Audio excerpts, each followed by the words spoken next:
Hello students, આજે આપણે બીજું એક પોકેટ શીખવાના છે જેનું નામ છે કુર્તા પોકેટ. જે જેન્ટ્સના કુર્તા છે એમાં જે સાઈડ પર પોકેટ લાગે છે એ પોકેટ છે. આ અત્યારે આપણે સેમ્પલ બનાવી રહ્યા છીએ, એટલે મેઇન ફેબ્રિક આ લીધું છે અને આપણે આ પોકેટ લીધું છે, બરાબર છે. એને આપણે પહેલાં રેડી કરીશું. હવે પોકેટ જે છે એને આવી રીતના વાળીને આપણે અત્યારે સેમ્પલ માટે લીધું છે, એટલે આ નાનું લીધું છે મેં, બરાબર છે. એને રેડી કરીશું. આવી રીતે વાળવાનું છે. આ આશરે મેં લઈ લીધું છે, કોઈ મેઝરમેન્ટ વગરનું, સેમ્પલ માટે લીધું છે એટલા માટે. કુર્તામાં જ્યારે બનાવવાનું હોય છે ત્યારે એના ડ્રાફ્ટિંગના મેઝરમેન્ટ મુજબ આપણે લેતા હોઈએ છીએ.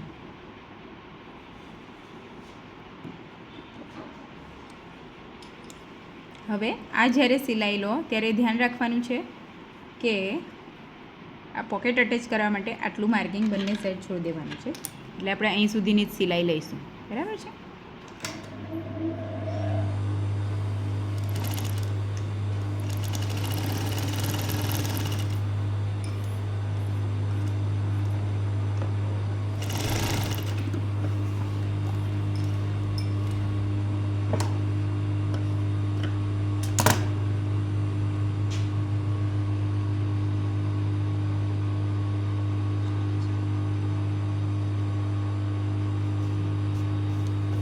રીતે આ સાઈડ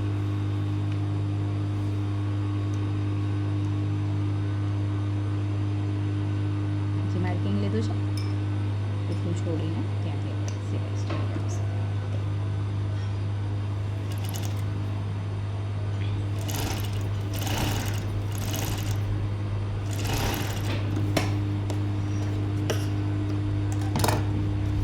વધારાના એક્સ્ટ્રા દોરા કાપી કાઢીશું.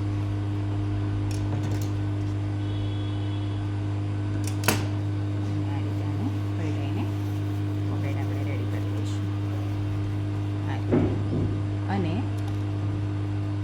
જે ઉપરનો ભાગ છે એને પણ આપણે આ રીતે વાળી લઈશું બધી બાજુથી. સિંગલ જ વાળવાનું છે, પછી એટેચ થશે એટલા માટે.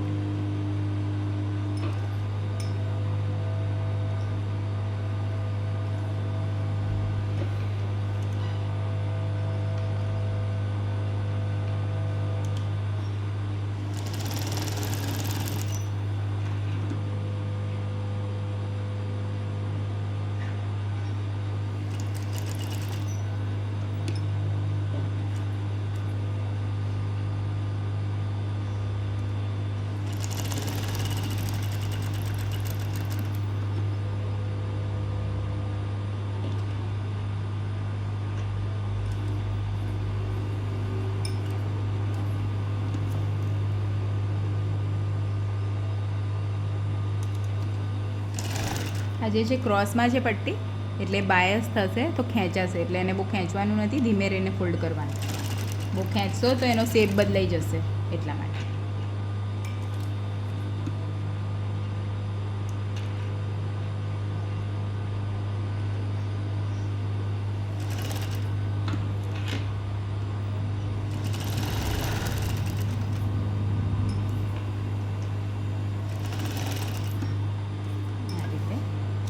પોકેટ આપણે આખું રેડી કરી લેવાનું છે, બધી બાજુથી પટ્ટી વાળીને અને આવી રીતના એનું પોકેટ બનાવીને, બરાબર છે. આ સેમ્પલ માટે છે એટલે નાનું લીધું છે.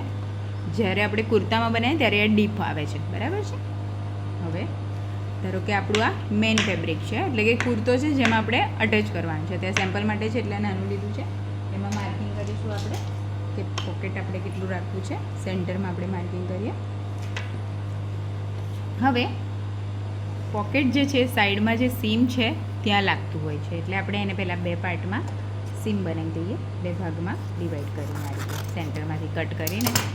ધારો કે આપણા બે પાર્ટ છે જ્યાં આપણે એટેચ કરવાનું છે, તો આવી રીતે પહેલાં આપણે એટેચ કરી દઈશું પોકેટનું માર્કિંગ લઈને કે પોકેટ આપણે કેટલું લેવું છે, બરાબર છે.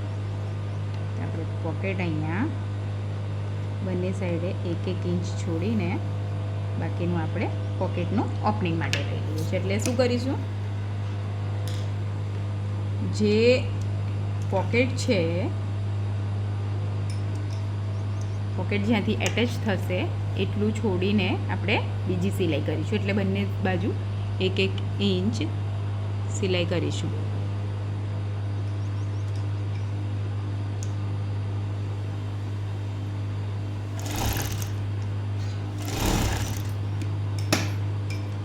નીચે પણ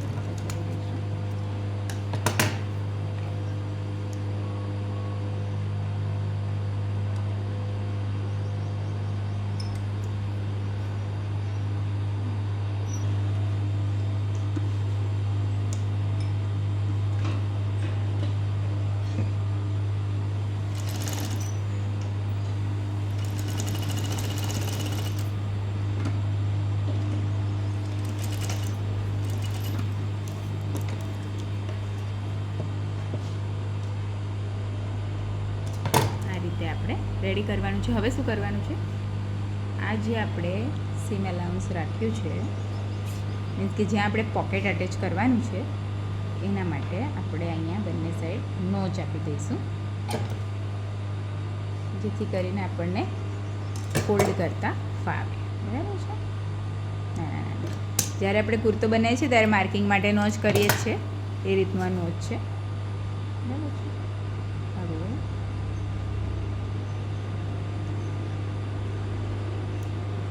આ સાઈડ ને અને આ સાઈડ એવી રીતના વાળી લઈશું. એકદમ પાતળી પટ્ટી વાળવાની છે. આ બરાબર છે. ડબલ ફોલ્ડ કરવાની છે, એટલે ધીમે રહીને કરજો. રેશા અહીંયા દેખાવા જોઈએ નહીં, એ રીતે કરવાની છે. બરાબર.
રીતે આપણે રેડી કરવાનું છે. હવે પોકેટ જે લગાવવાનું છે, કેવી રીતે લગાવવાનું છે એ જોઈ લો.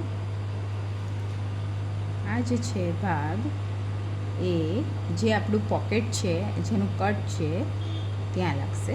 આ રીતે મીન્સ કે એની નીચે પણ લગાડી શકો છો થોડું, અને એ રીતે પણ લગાડી શકો છો. અને અહીંયા આગળ આખું આ કવર થઈ જશે. બરાબર છે.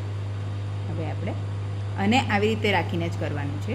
એટલે શું કરવાનું છે, આપણે આનું જે છે ફિનિશિંગ અહીંયા પોકેટમાં ના આવે, એટલે એને આમ રાખીશું અને અહીંયા સિલાઈ કરીશું. હવે એનું સેન્ટર જે છે લઈ લઈશું, જેથી એ કમ્પ્લીટ સેન્ટરમાં લાગે. બરાબર છે. અહીંયા માર્કિંગ કરી લઈશું ચોકથી આ રીતે.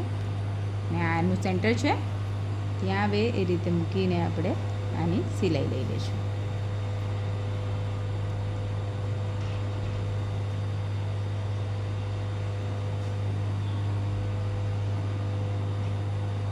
બંને બાજુ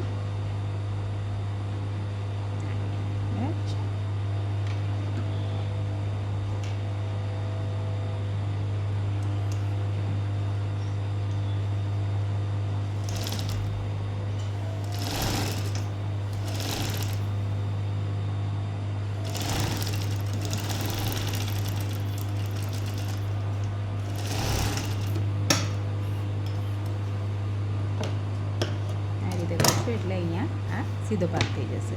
એટલે અહીંયા શું દેખાશે, છેડા દેખાય નહીં, આવું ફિનિશિંગ આવશે. એટલા માટે આપણે આ કરવાનું છે. હવે બધી બાજુથી આપણે પોકેટને કુર્તા પર એટેચ કરી લઈશું. આ રીતે ઊંધી બાજુએ આપણે પોકેટ લગાવવાનું છે. બરાબર છે.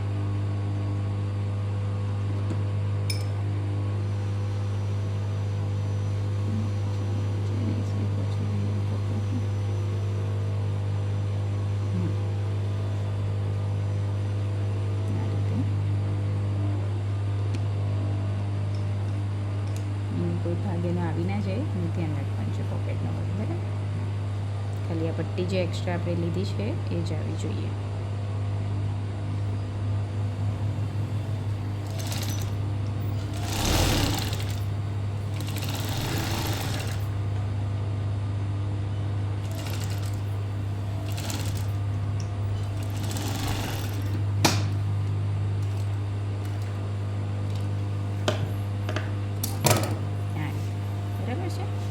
ઊંધી બાજુએ આ રીતે પોકેટ લાગશે અને જે આ પોકેટ છે આખું અહીંયાથી આખું આપણે અટેચ કરીશું. હવે અહીંયાથી આપણે આનું ફિનિશિંગ આપી જ દીધું છે એટલે હવે ખાલી આપણે અહીંયા એનું અટેચ જ કરવાનું રહે ઉપરથી.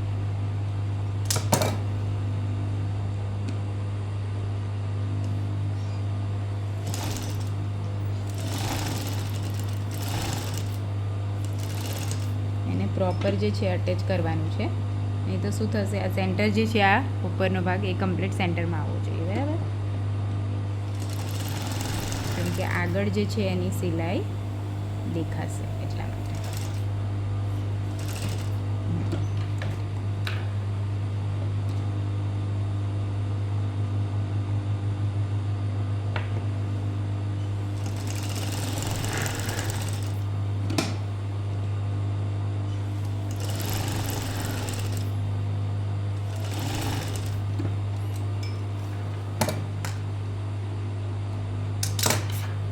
તો આપણું આ કુર્તા પોકેટ રેડી થઈ ગયું છે આ રીતે. ઠીક છે.